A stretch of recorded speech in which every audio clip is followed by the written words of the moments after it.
War at buffer zones, Kuki and Meitei conflict.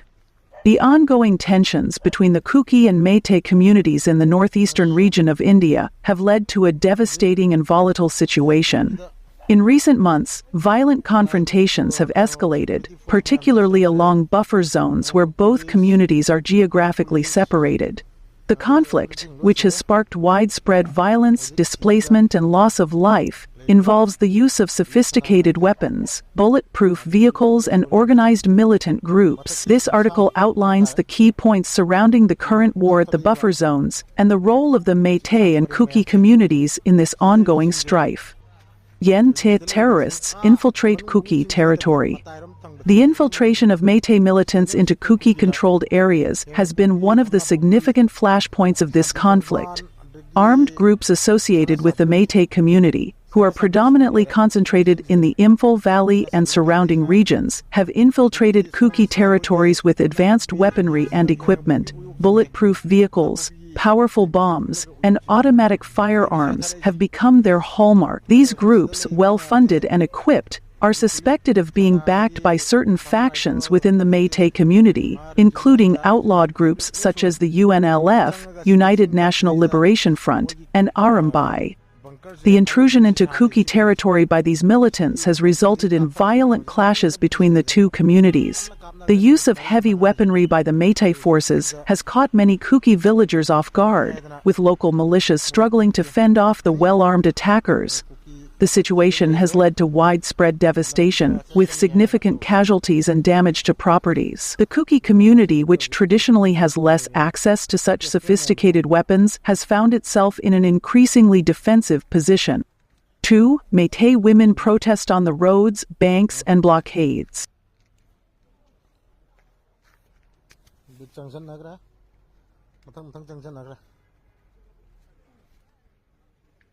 These protests have been primarily focused on the Ukhrul-Imphal road, which serves as a crucial lifeline for both communities. The protests have often resulted in extensive bans, general strikes, and blockades, further paralyzing movement between Imphal and other parts of the state. Tensions are particularly high in the region of Ukhrul, which is a strategically important area for both Kuki and Meitei forces.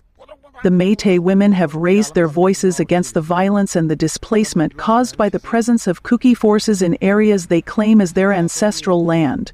These protests, while mostly peaceful in nature, have fueled the tensions further, as they are seen by the Kuki community as an effort to block access to vital resources and territories. The protests, combined with the blockades, have intensified the stalemate, preventing any real dialogue between the warring factions and further destabilizing the region. 3. Over 200 Kuki villages burnt down by Meitei terrorists. One of the most disturbing aspects of the ongoing conflict is the widespread destruction of Kuki villages. Reports have emerged that over 200 Kuki villages have been burnt down by Meitei militant groups, causing massive displacement and the destruction of homes, schools, and places of worship. This destruction has led to severe economic hardships for the Kuki people, as many of their villages were located in remote areas dependent on agriculture. Despite the devastation, the villages remain under the control of Meitei militant groups like the UNLF and Arambai, which have occupied these areas, turning them into strongholds. The presence of these militant groups has effectively prevented the Kuki people from returning to their villages, with many being forced to seek refuge in nearby towns or other states. These occupied villages have become hotspots for further insurgent activity, making it impossible for the Indian security forces to regain control in some areas. The destruction of Kuki villages has left scars that may take generations to heal. For many Kuki families, the loss of their ancestral homes represents not only physical damage, but also a deep emotional and psychological wound. The Kuki community feels that the Meitei groups, through the actions of their militant factions, are systematically erasing their presence in these areas. 4. Conflict occurs as Kukis attempt to return to their villages. Amidst the devastation, the Kuki people have been struggling to return to their homes. Despite facing significant threats from Meitei terrorist groups, many Kuki villagers have attempted to make their way back to the ruins of their villages to rebuild their lives.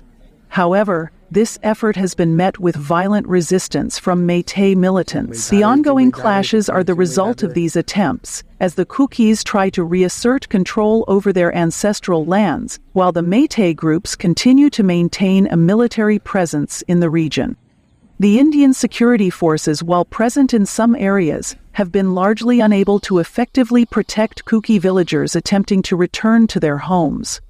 As a result, these returnees have often been forced to flee again, as they come under fire from armed Meitei militants. The inability of the authorities to secure Kuki villages has deepened the sense of insecurity among the Kuki community, leading to increased calls for a separate administration for the Kukis. 5. Many terrorists use bulletproof vehicles in attacks.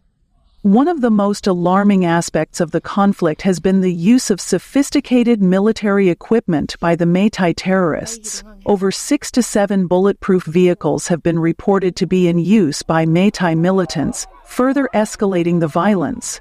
These vehicles, which are typically used by well-trained military forces, have allowed the Meitei groups to carry out targeted attacks on Kuki villages, with minimal risk to themselves. However, the tide is turned in some areas. In one of the most significant moments of resistance, Kuki village defense forces managed to destroy one of these bulletproof vehicles. The destruction of this vehicle was seen as a major victory for the Kuki community, proving that they were capable of defending their land against the well-armed Meitei forces. This incident has boosted morale within the Kuki ranks, although it has also intensified the resolve of the Meitei groups to maintain their control over the disputed territories. 6. Buffer zones, managed by Indian security forces. In an attempt to quell the violence and prevent further bloodshed, the Indian security forces have established buffer zones between the warring communities. These buffer zones are meant to separate the Kuki and Meitei forces, ensuring that direct confrontations are minimized. However, these zones have not been as effective as hoped. While the Indian Army and other security forces work tirelessly to manage the buffer zones, Kuki village volunteers often find themselves at odds with the Meitei militant groups, who seek to destroy these zones and expand their territory. The situation is further complicated by the involvement of outlawed Meitei groups like the UNLF and Arambai, who view the buffer zones as a hindrance to their expansionist goals. These groups are believed to be actively attempting to break the peacekeeping efforts and undermine the authority of the security forces. This constant threat from militant elements makes it difficult for the Indian authorities to restore order in the region, and the buffer zones remain in a state of constant flux. 7. The call for separate administration. Given the deep-rooted ethnic, cultural, and political differences between the Meitei and Kuki communities, many leaders within the Kuki community have called for a separate administration to ensure their safety and autonomy. The current system of governance, which is largely controlled by the Meitei-dominated government in Imphal, has been unable to provide adequate protection for the Kuki people. This has led to calls for the creation of a separate administrative region for the Kukis, where they can govern themselves and ensure that their rights are protected. A separate administration for the Kuki community could bring about a peaceful resolution to the ongoing conflict, as it would allow for greater autonomy in decision-making and governance. However, this proposal has been met with strong opposition from the Meitei community, who argue that such a move would further deepen the divide between the two groups. The lack of a unified political vision for the region remains one of the key obstacles to peace. Conclusion. The ongoing conflict between the Meitei and Kuki communities has escalated to unprecedented levels of violence and destruction. Both sides have suffered heavy losses, with villages burned, families displaced, and many innocent lives lost. The role of the Meitei terrorist groups, their use of sophisticated weapons, and the infiltration into Kuki territories has made the situation even more dire. The efforts of the Indian security forces to maintain buffer zones have met with mixed success, as militant groups on both sides continue to undermine peace efforts. As the conflict rages on, the demand for a separate administration for the Kuki people is gaining momentum. Whether such a solution will lead to lasting peace in the region remains uncertain. But it is clear that the current system of governance has failed to address the concerns of the Kuki community. Until a lasting and fair solution is found, the region will continue to be a hotbed of violence and instability. Did it? Disclaimer: the videos used in this report are not owned by Zelengam Media. For more updates, don't forget to subscribe to Zelengam Media for further coverage on this critical issue.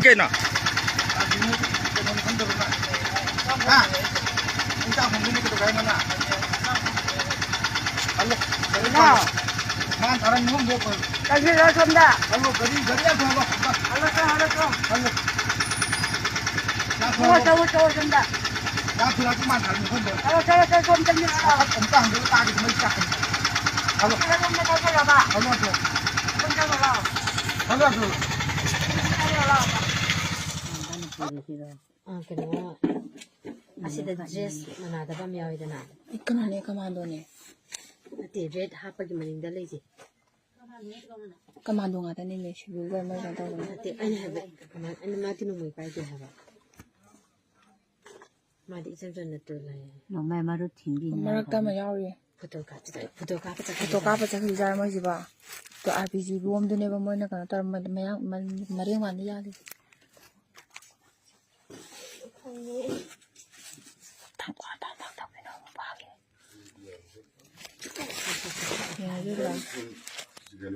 Mấy nào bỏ?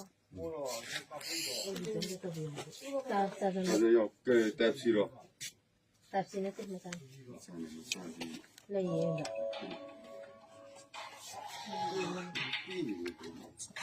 Đập tờ cho khi thế không có thể sáng cho được. Số ta rồi.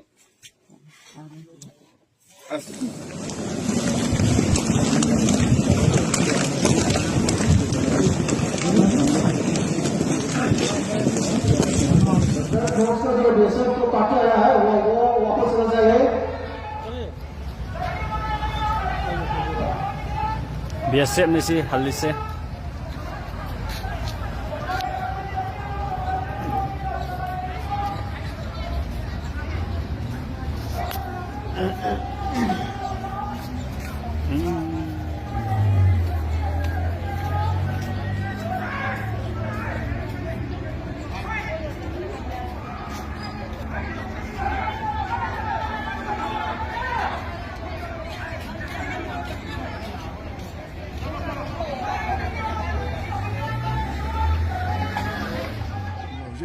Koi Emmanuel School sida position loro ga lady aduga kapa iba mafam sina sigi nakra singi yamna sida sigi kanugi mapasi da lere sigi kra kutaba jaga sida moi banka lere sigi ato sida lere aduga songi haidara pasi da lere sai kanu sai dai ne moi na kapa kapa lete ko state force na sukan ngak chen no nari aduna hoji pokda Toyopa Mipai Ningai Ode, Adana Praza Singju, Pakat Pigano, Queste Posna, Namnavadam, Sopan Yagdramanga, Nakan.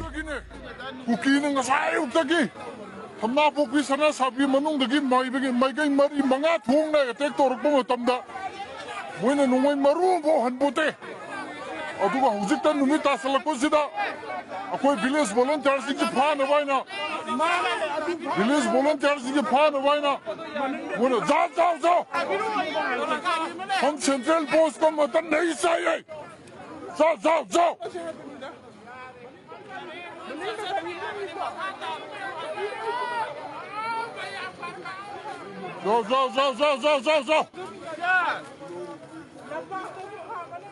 Side again. When a Kasmar Mari Manga comes in Laga Kang Puki Dagi, Susan Purtagi, Sita and a cookie, a take over Kumdarakoda, when a cookie Lambi di Tate Cookie hide was Saitan Bugi Mapang, Anthony.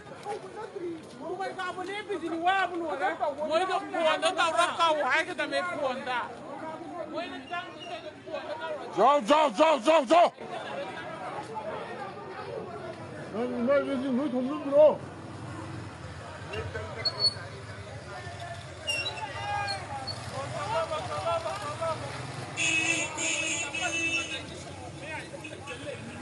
Oye, numitar kuzda, koi village volunteer sing, koi isai na kuninga kuzing moina, pana bai na ba, yo thalaga lairiba, thasalaga koi changba yadriba, kuki na kang kuki da ki sita na etek to bu kumdra kudi moina thate, jao.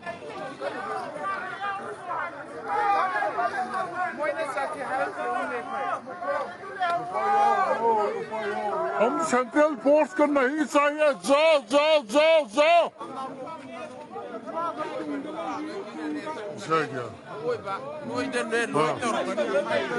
कैसा है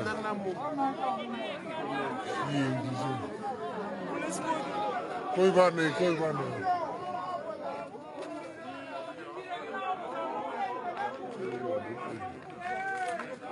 चलो कोई बात नहीं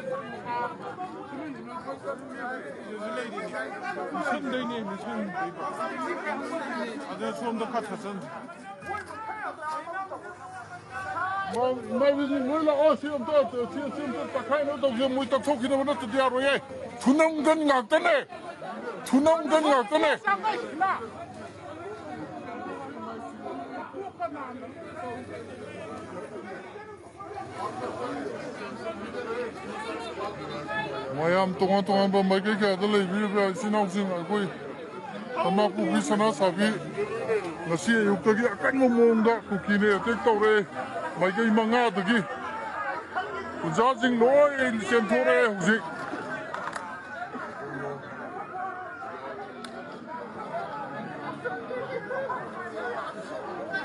dra koi ji mayam som sai ta lai bi ba sinau sing ngam ba mating ko pang bi ho